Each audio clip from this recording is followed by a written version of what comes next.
இந்த ஸ்டீல் பிளேட்டை கட்டினதுக்கப்புறம் இங்கே நம்ம ட்ரைவ் மோட்டர் இங்கே இருக்குது.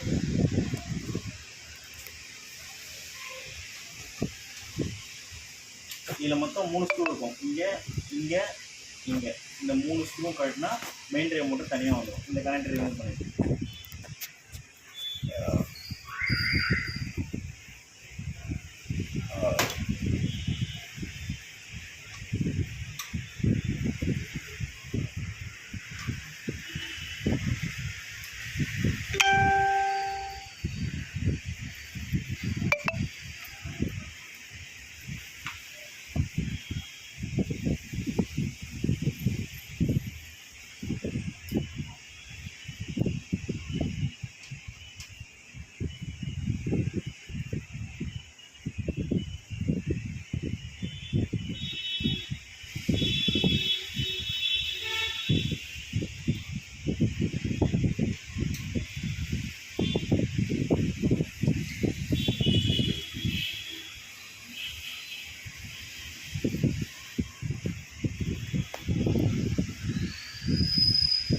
இந்த 3 ஸ்க்ரூ கட்டினதுக்கப்புறம் மோட்டரை லைட்டாக இப்படி செக் பண்ணி ரிமூவ் பண்ண வேண்டியது.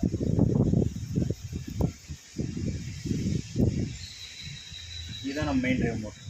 இதுதான் நம்ம இப்போ மாற்ற போகிறோம். கட் பண்ணிக்கணும்.